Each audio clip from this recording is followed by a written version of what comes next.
Well, all the Texans will have to forgive us, Lynn, because we're catching up on Boilermaker memories. A couple of ex-Boilermakers sitting here talking about Purdue University.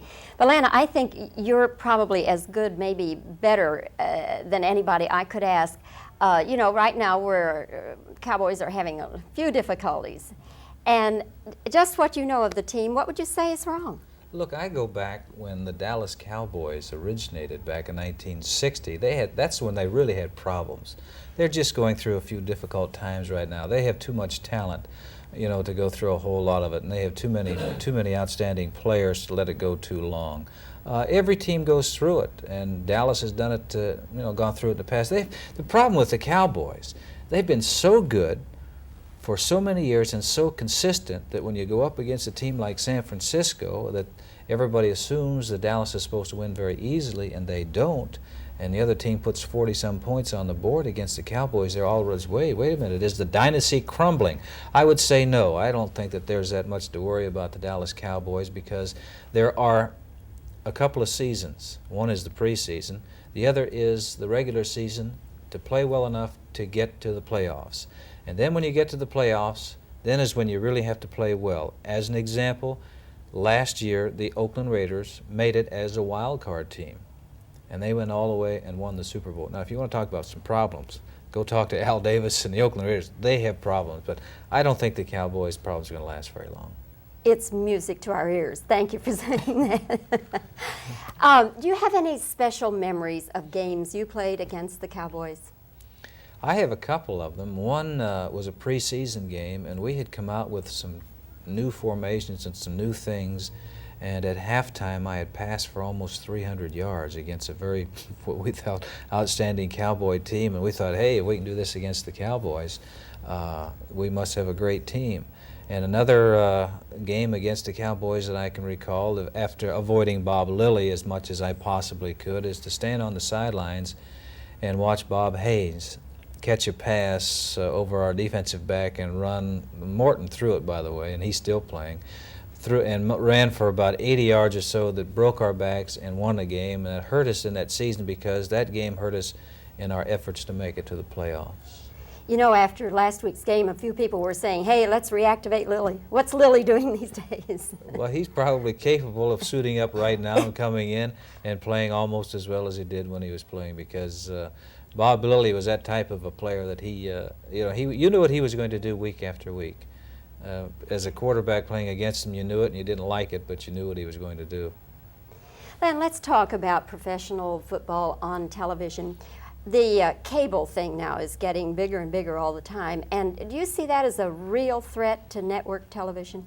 Well, I think network television sees it as a real threat, which is probably more significant. And I think one of the reasons that Al Davis is so concerned about moving from Oakland to Los Angeles, at least this is what I have heard, is that cable television, that eventually they may even be talking about television being a studio game. I really would hate to see that. But cable is here. Cable is making great strides. Every year they're getting more and more subscribers, and I don't know what's going to happen. I know that the networks are not NBC, for example, is not going to just sit back and say, okay, go ahead and take it, because football and sports is very important to NBC, and we're going to do everything possible that we can do to maintain the high quality that we have put on the air for so many, many years. Len, as a former player, just the thought of playing to a very small crowd, or, you know, as they're saying, empty stadiums, studio games, as a former player, how do you think you would react in that situation were it to become a reality? Wouldn't like it at all. No way, because football is an emotional game, and you can't put it in an empty room and just, you know, and have it an emotional game, because there wouldn't be any advantage. I know that there are teams that play before their home crowd, that they do much, much better than away because they draw on that support of the crowd. The Denver Broncos, that's an example because I broadcast games from there, and I know that when those people get to stomping their feet and getting to yelling and holler, that stimulates that player down there. He's stimulated, he's emotional to begin with. Now that's just giving him added incentive to get going and to give him a little extra drive to perhaps to do something that he wouldn't ordinarily do, and that could be the difference between being successful and being unsuccessful. So what you're saying then is that the urge and the drive to win is there, but you got to have something more, huh? Well, we're as a player, we're looking for praise, adulation, whatever you want to call it, you know, notoriety. We are. That's what we're out there for. We start in high school because it's the thing to do. It's the in group to be in, playing sports because you get some notoriety.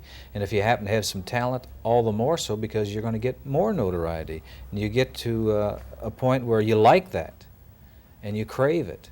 You know, if a football player tells you that's not true, he's lying. And offensive linemen will say, you know, the backs get all the credit, what about us? We do the work because they're looking for recognition.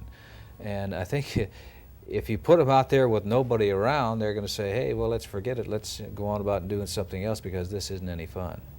When you come off a really bad loss, Len, how long would it take you to get over it? Well, if it's the last game of the year, it takes about 7 months. That's why you always want to win the last one, because you know, that's why the Super Bowl, Philadelphia, for example, they were known as the losers in the Super Bowl, not the second best team in the NFL, but they were the losers. Yeah. Len, I've enjoyed very much this chance to talk with you. Nice to meet a Thank former you. Boilermaker. Why, thank you. Thanks, Len.